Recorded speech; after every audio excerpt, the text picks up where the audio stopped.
One spring day in 1859, thousands of Londoners got dressed up in their finest clothes and gathered to get a view of the new civic sensation, the city's first public drinking fountain. It may seem like a strange object of celebration, but this unveiling was a big deal for the city. Life in London was nightmarish for working class residents due in part to the lack of clean water. Many citizens drew their drinking water from the River Thames, a stinking cesspool polluted with human waste, dead animals, and nasty chemicals. Just 1 year before the fountain was constructed, the Great Stink, as the press came to call it, had overwhelmed London. At one point, Queen Victoria tried to take a cruise on the river, but quickly called for the boat to return to shore due to the smell.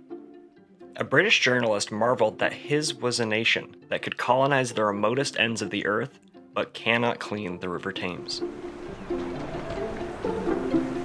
Concern at the time over the filthy river wasn't so much about the stench as it was about the deadly diseases associated with that awful scent. Cholera had killed tens of thousands of people in the preceding years. And one theory held that the foul air was to blame for spreading such epidemics. Some people were skeptical of this explanation, including Jon Snow. Not that Jon Snow. This Jon Snow. He believed infected drinking water was to blame, and he set about to prove it. During one particularly bad outbreak, Snow went house to house knocking on doors, asking if anyone at home was sick. Then he attempted to map out the infections based on their responses. He used this information to identify a water well at the center of the impacted area that he suspected was the source of the outbreak, so he removed the pump handle to prevent people from using the well.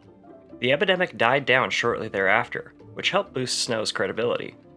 Snow's rigorous, data-oriented approach to diseases was novel, and he has since become known as the father of modern-day epidemiology. Shortly after Snow's discovery, the Metropolitan Free Drinking Fountain and Cattle Trough Association, because, well, animals need clean water to drink too, set out to build drinking fountains across London. By 1879, the group had built hundreds. For fountain advocates, though, it wasn't just about the condition of the water. Many were also trying to get people, including kids, to drink less booze. Water was dirty, and boiled drinks like coffee and tea were expensive, so a lot of people had little choice but to drink alcoholic beverages to quench their thirst. The so-called temperance fountains were constructed in public parks near churches and outside of bars to provide a less intoxicating alternative. Many of these were ornate and monumental affairs erected with inscriptions about abstinence or verses from the Bible. Drinking fountains didn't really solve the problem of alcoholism as some proponents had hoped, but they did help set a new precedent for making clean water available to all citizens.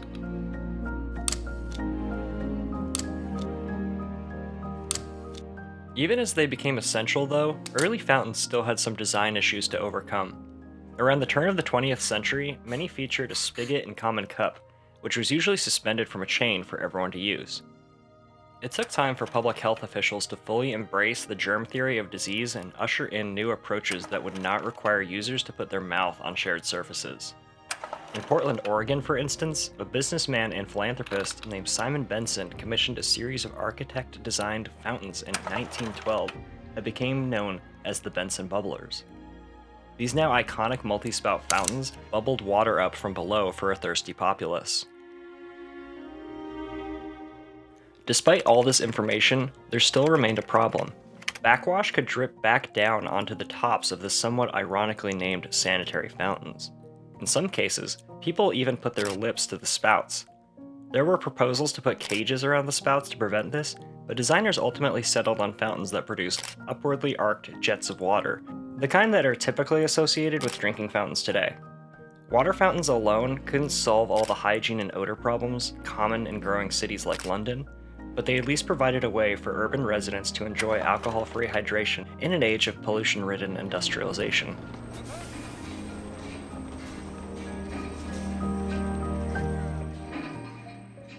This was an excerpt from a book I really like called The 99% Invisible City, a field guide to the hidden world of everyday design by Roman Mars and Kohlstedt. You should read it, it's pretty good.